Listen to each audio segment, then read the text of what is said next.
안녕하세요. 챕터 11입니다. 마지막이네요. 착색에 대해서 설명드리겠습니다.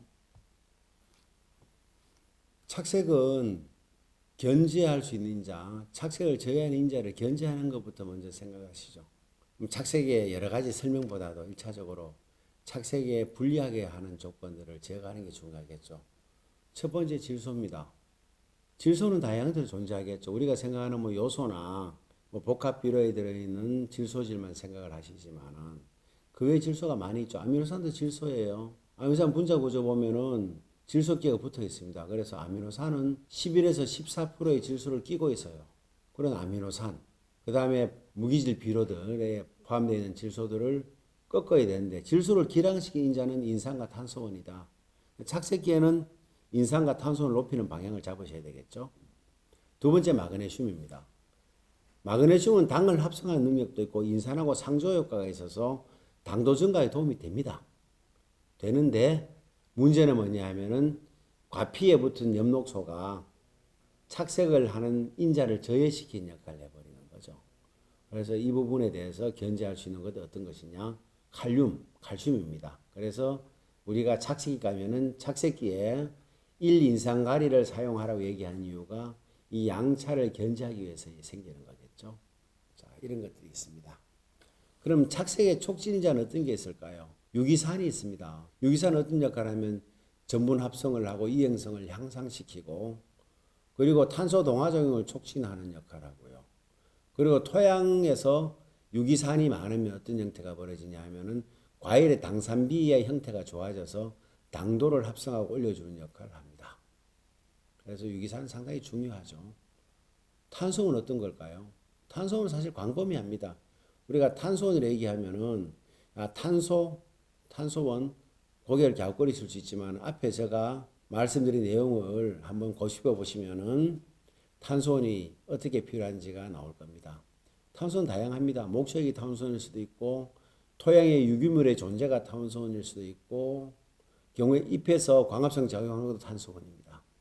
그리고 당이라는 전분, 스타치라든가 아니면 글루코스, 포도당이라든가 이런 것들도 탄소원의 일종입니다. 이런 탄소 화합물들을 다양한 인자에서 처세 곳곳에 활용하는 것들이 사실은 과일의 당도 착색에 상당한 영향을 미치겠죠. 그래서 탄소는 어떤 거냐? 당의 공급과 탄소 동화작용을 하는 거다. 수천에 축적되는 거다. 미생물의 에너지 대사다. 유기물 형태를 존재하게 하는 것이다 라고 보시면 되겠죠. 그래서 당도 향상, 질소량 감소 등에 도움이 되겠죠. 그 다음에 칼륨입니다. 칼륨은 어떤 형태냐 하면 두 가지로 보시면 됩니다. ATP 대사를 촉진하는데 칼륨은 광합성 작용을 도와줍니다. 그리고 칼륨은 과일의 횡측 비대를 도와줍니다. 소위 과일의 과형을 잘 잡아주는 거죠. 그래서 칼륨이 높으면 과일의 당도라든가 육질이 향상된다라고 얘기를 하죠. 그 다음에 중요한 인산입니다. 인산 자체는 착색 당도 대사입니다. 그 자체가. 그래서 인산은 절제적으로 만들어내고 착색을 끌고 가는 것이 인산입니다. 이 네 가지가 중요한 착색의 인자 역할입니다. 그 다음에 우리가 호르몬제 같은 걸로 활용을 하는 경우가 계신데 저는 사실 권장하지 않습니다. 굳이 하자면 홍로가 수확 시기가 아주 빨라서 9월 초에 수확해야 되는 추석이 빨라서 하는 시기가 있어서 사용하실 때 제한적으로 사용하시기도 합니다만은 후지에 이런 쪽에 안티폰이나 에세폰을 가지고 이용을 해버리면은 저장성이 나오지 않습니다. 그리고 당도도 안 올라갑니다. 왜? 에틸렌 에세폰 자체가 나오는 형태가 어떤 거냐 하면은 줄기에서 과일로 전달되는 이 형태의 영양분을 끊어버리는 형태가 돼요. 그럼 어떻게 돼요? 당도가 올라가는 게 아니고 그냥 겉익어 버리는 거죠. 색깔은 나겠죠. 맛이 없죠. 그리고 과일이 약간 퍼석퍼석해져 버려요. 수분도 적어져 버리고. 그럼 어떻게 돼요? 상품성이 없는 거죠. 요즘은 상품성을 따지는데 단순히 겉보기 좋다고 나가다 보면은 실질적으로 여기저기 지역에서 이런 호르몬제 피해로 인해 가지고 그 지역 자체에 사과 가격이 저평가되어 버린 경우가 정말 많습니다. 많아서 이 부분은 그 지역 사회에 같은 동료 집단을 위해서라도 사용을 자제해 주시는 게 낫겠죠. 그래서 호르몬에 대한 설명은 드리지 않겠습니다. 그래서 이런 부분이 착색의 촉진자 역할을 하는 것이다 라고 보시면 될 것 같습니다. 자, 착색의 형태 봅시다. 당. 자, 이 당이라는 건 포괄적 의미겠죠. 아까 광합성 작용에서 탄소 하나하나 모아서 축적되어지는 형태의 당이죠. 그래서 이런 당이 탄소원이 만들어지는 과정은 어떤 거죠? 광합성 작용이죠. 광합성 작용할 때 도움되는 게 뭐죠? 하늘에 햇볕이 있어야 되죠. 그리고 온도도 좋아야 되죠. 그리고 나서 가리 같은 비료들이 받쳐주면은 기공의 호흡대사가 충실해져 가지고 광합성 작용을 하겠죠. 이렇게 모여진 탄소원들이 어떻게 돼요? 전분으로 합성 축적을 하는데 이 전분으로 스타치로 합성 축적하는 형태의 작용하는 비료다. 그런 형태가 인산과 유기산입니다. 토양에 유기물이 많아서 유기산의 형성이 좋아지고 인산량이 풍부하면은 전분의 합성 축적이 좋아지겠죠. 그럼 여기서 토양이 나오겠죠. 봅시다. 토양에 인산량이 많아도 불용성 인산이 많으면 어떻게 돼요? 인산의 합성률이 떨어지겠죠. 당연히 그런 땅에 유기산이 모자라겠죠. 유기물이 모자라니까. 그럼 인산과 유기산이 부족해지면은 전분의 합성 축적이 되겠어요? 잘 안 되죠. 그러면 착색이 저해될 거고 당도는 당연히 올라가지 않는 거죠. 그래서 토양 관리가 착색 당도의 가장 기준점이고 가장 시작이라고 얘기하는 게 그 부분이에요. 그래서 전분의 합성 축적을 충분히 이루어낼 수 있도록 토양을 만들어 가시는 거고 거기에서 부차적으로 1인산 가리를 관주나 연면하시는 것이고 거기에서 뭐 나머지 유기산유 착색제들을 사용하시는 거예요. 자, 사장님들이 착색제를 농약상에 가서 구매를 하셨어요. 뒤에 적힌 내용이 어떤 거죠? 크게 두 가지 내지 세 가지입니다. 첫 번째 이야기가 이겁니다. 유기인산의 함유가 어쩌고 저쩌고 그 다음에 유기산이 함유되어 있고 그 이야기는 무조건 나옵니다. 유기인산, 유기산 이야기가 나옵니다. 실제 착색제의 가장 건강한 유기인산과 유기산입니다. 피티객시드 같은 유기인산도 있고 이런 유기산들을 기준으로 잡습니다. 그 다음에 그 두 번째 뭐냐면은 모노디트리폴리사카라이드 단당, 이당, 폴리당 그러니까 우리가 결합되어 있는 당들 이런 당의 복합제가 여기 착색제에 들어있습니다 라고 얘기를 합니다. 세 번째가 뭐냐면 착색 조성 인자라고 얘기합니다. 그게 뭐죠? 호르몬일 수도 있고 아미노산일 수도 있겠죠. 아까 아미노산 20가지의 착색의 전구 물질 아미노산들이 나와 있었죠. 그런 개별적인 아미노산을 가지고 착색제로 사용하는 겁니다. 그게 착색제예요. 사장님 만드셔도 되겠네요. 그죠? 사실 아미노산하고 아미노산은 특수한 유리된 단수 아미노산을 갖다 이용하는 거고요. 거기에다가 당, 찢어진 모노, 디트리, 한 개, 두 개, 여러 개 당, 그리고 유기산 이런 것들이라는 거죠. 그게 전분 합성 축적제입니다. 토양이 좋으면 착색제 필요 없죠. 그러니까 인산가리 치고 넘어가셔도 전혀 문제 안 생겨요. 색 잘 나요. 근데 토양이 관리 안 되면은 착색제 들고 때려도 색이 안 나는 거죠. 그런 겁니다. 그래서 전분 합성 축적이 되면은 얘들이 이제 압력 유동설에 대해 근거를 기준으로 하면은 이제 과일에 이제 산이 올라가는 거죠. 유기산 때문에. 과일에 산이 아주 높으면은 삼투압 작용을 통해서 당산비의 형성에 의해서 당이 빨려 들어갑니다. 그럼 당도가 올라가는 거고 그 다음에 인산이 작용하면서 착색을 들어가는 거죠. 삼투압 착색이 된다. 과일 유동된다. 그럼 여기 적혀 있는 것들 보시죠. 칼륨, 탄소원, 인산, 유기산 뭐 이런 내용밖에 더 있나요? 그 내용이에요. 이 내용들의 절반은 토양에 있다는 겁니다. 그래서 이동해서 마지막 다시 당이 형성되고 착색이 되는 거죠. 자, 밑에 회로는 제가 설명드리지 않겠습니다. 아까 얘기를 갖다가 풀어서 얘기하면 저런 형태라는 거죠. 그냥 이렇게 보시죠. 착색의 3대 조건은 빛이 맞아야 됩니다. 햇볕이 충분해야 되겠죠. 온도가 저온에 있어야 됩니다. 지나친 고온이 와버린다면 뭐 저온이 올 확률은 우리나라에 별로 없지만은 지나친 고온이 계속 형성되면 정산이 벌어지면서 당이 축적이 되지 않아요. 온도가 중요하고 그 다음에 당입니다. 탄소원. 이 당은 광합성 작용의 당일 수도 있고 토양의 유기산에서 당이 분해된 당일 수도 있고 이런 것들이 작용하는 당이라는 거죠. 이 세 가지가 필요하다. 그러면 사과 붉은색이 나기 위해서는 어떻게 돼야 되죠? 태양광이 직접 노출돼야 되죠. 이 사과의 안토시아닌 전구 물질 자체는 이더에인 쪽인데 직접 광해에 노출되고 산란광에 노출되어야지 색이 납니다. 그래서 마그네슘을 연면살포하지 말라는 얘기가 이 집적광을 발현하는데 마그네슘의 엽록소가 차단 역할을 해버려요. 그래서 착색 불량이 난다는 얘기죠. 그래서 이런 형태를 보면은 이런 것들이 중요하구나. 이렇게 관리되는 거구나. 착색이라는 게 이렇게 보실 수가 있겠죠. 자, 착색 저하 요인 한번 찾아보시죠. 당도나 착색이랑 이런 겁니다. 착과량 과일의 양 대비 입수의 숫자가 맞아야 돼요. 착과량이 과다한데 입수가 많으면 관계없어요. 입수가 작은데 착과량만 많으면 어떻게 돼요? 잎에서 탄소 동화 작용을 해가지고 과일로 전달해야 되는데 동화 양분이 전체적으로 배분이 된 양이 부족하겠죠. 그래 과다한 착과량은 잎도 그만큼 많아야 된다라는 거 같이 생각하세요. 두 번째 질소량 과다. 특히 언제냐 하면은 1차, 2차 비대기 지나면서 질소량을 과다시켜버리면은 거기서부터는 탄수화물 결합돼 나가는 형태가 좋아지지 않는 거죠. 그래서 질소량을 과다, 특히 과다가 언제냐면 꽃누분에 끝나고 8월달 이럴 때 질소량 과다시키지 마세요.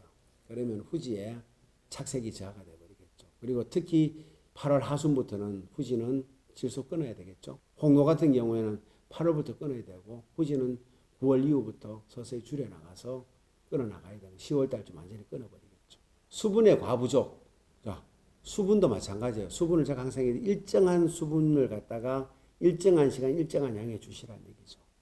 물론 고온에 미세살수를 하고 더 많이 들어갈 때도 있습니다만은 근본적인 룰은 어떻게 하냐면은 항상 이른 아침에 일정한 양을 일정한 시간에 계속 꾸준히 주세요. 그게 초기의 비대부터 착색까지 가장 큰 흔들리지 않는 형태를 만드는 겁니다. 그 다음에 갈반이라든가 조기나 입자에서 엽수가 부족해지는 경우가 나오면은 착색이 저하되겠죠. 그래서 갈반 조심하셔야 되고요.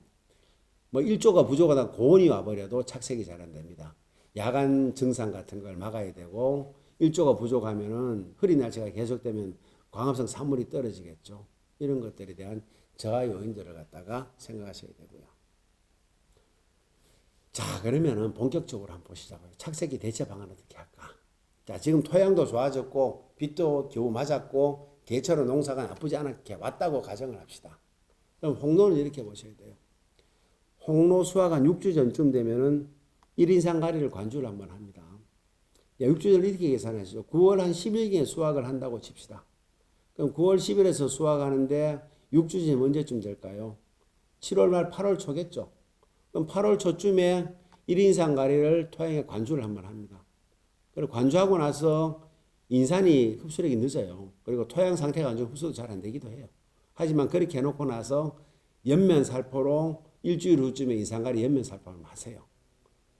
연면살포면 그겁니다. 인산을 직접 투여하는 개념도 있고요. 가리를 투여하는 개념도 있는데 또 하나는 질소를 갖다가 좀 털어낸다는 개념도 있습니다. 그래서 이런 걸 가지고 하는데 단지 인산가리 연면살포 주의하실 점 청태가 발생해서 나무로 타고 올라가는 경우 있죠. 과원은요. 절대 인산가리 관주하지 마세요. 그러면은 바로 청태가 나무 타고 올라가 버리면 나무 망쳐버립니다. 착색 경우가 끝나버립니다. 그래서 청태 제거제를 치고 사용한 후에 연면살포를 하시든지 아니면은 착색제로 바로 써버리셔야 돼요. 요즘은 수확 중에 칠 수 있는 청태 제거제가 많이 있기 때문에 그런 걸 활용하시면 되겠죠.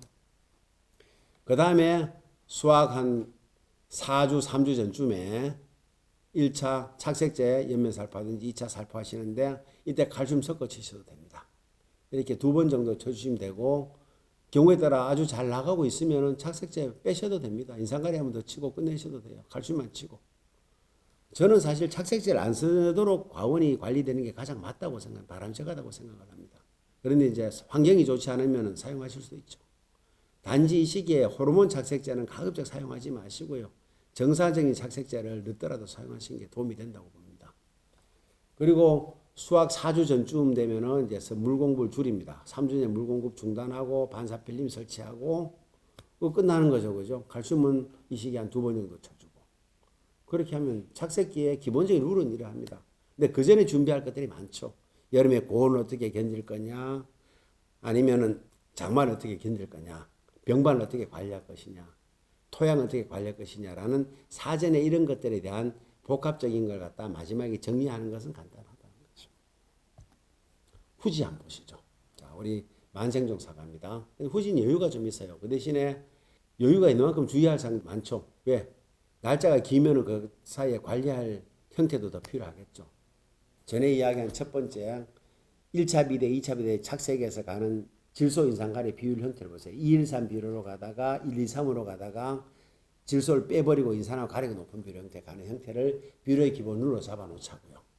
잡아놓고 나서 어떻게 하냐 하면은 수확 7, 8주 전쯤, 한 8주 전쯤, 예를 들어 보통 11월 초에 수확한다고 보면은 7, 8주 전 언제일까요? 9월 초쯤 되겠죠. 9월 초에 인산가리 관주 한번 합니다. 일주일 후에 인산가리 연면 살포 하시죠.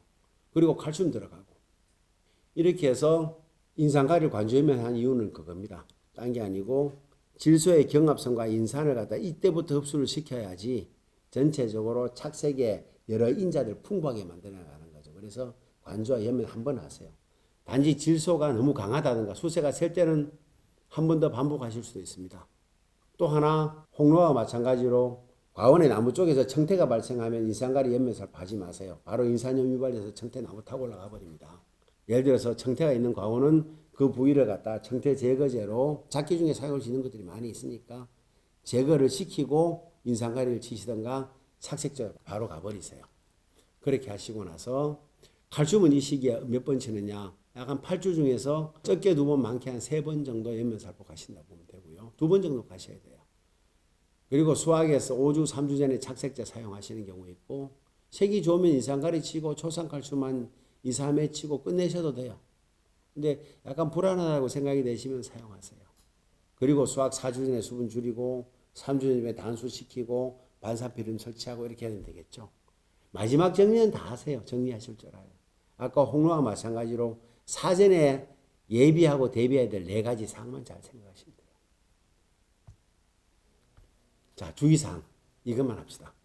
첫 번째, 요새 적엽제가 많이 와 있어요. 약재 적엽한다고 많이 잎을 떨어뜨리는 약재를 사용하시는데요. 저는 솔직히 반대입니다. 사실 잎 주위에 있는 잎 몇 개만, 과일에 붙은 잎 몇 개만 따내고 놔두면은요, 당도가 훨씬 올라가요. 왜?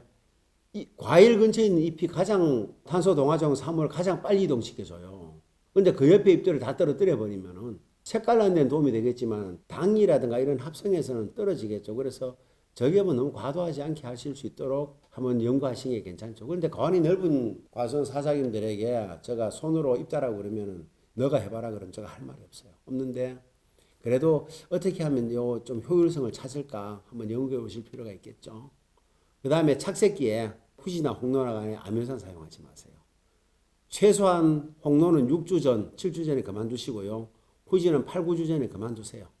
이거 왜 하냐 하면은 속효성 질소가 여기에 들어있어요. 11에서 14%. 이거 바로 질소 없애버립니다. 그럼 색 돌아가 버려요. 자, 마그네슘 사용 몇 번 말씀드렸습니다. 금지하시고요. 2차 비대기부터는 질소 사용 자제하시고 수분 관리 철저하게 하시고 이렇게 해서 준비를 하시면은 이런 주의사항을 하면은 착색이 마무리가 되겠네요. 그래서 제가 지금 토양 관리부터는 계속 착색 이야기였어요, 사실. 그래서 착색에 대해서는 토양도 보시고 고온에 대한 피해도 막아주시고 그 다음에 장마 올 때도 막아주시는 이런 것들 요령하고 토양하고 같이 합쳐서 마무리하시는 그런 과정을 거치면은 착색에 도움이 될 것 같습니다. 자, 마지막으로 제가 요 얘기를 드리면서 이런 얘기를 드리고 있습니다. 비대와 착색은 착색기에 착색을 시키는 게 아니고요. 비대기에 비대를 시키는 게 아니고 전작기를 통해서 이루어진다는 거. 하나의 구성체가 돌아가는 형태를 보셔야 된다는 거고요. 비대는 전액기부터 착색까지 꾸준히 이루어집니다. 홍로 같은 경우는 착색까지 비대가 되죠. 착색은 꽂는 분화기 후부터는 착색에 신경을 쓰셔야 되죠. 여기서 뭘 못해야 되죠. 토양 관리가 같이 가야 되고 그 다음에 장애가 나는 기온 요인을 갖다 극복하는 게 중요하죠. 그래서 착색은 많은 상관관계 속에서 움직인다는 것을 생각하셔야 되고요. 그리고 제가 이걸 이렇게 사용하세요라는 게 중요한 게 아니고 전체적으로 이 원리라든가 형태를 이해하시는 게 가장 중요합니다. 그래서 이 자료가 부실한 것도 많고 제가 영상으로 제작에 처음이어가지고 빠뜨린 것도 많았고 아쉬운 것도 많습니다. 많아서 조금은 제가 위협합니다만은 행여나 작은 분야에서 비대 착색 사과 가원의 관리에 도움이 되셨으면 합니다. 부족한 영상을 만들었는데 끝까지 도와주셔서 감사합니다. 네, 고맙습니다.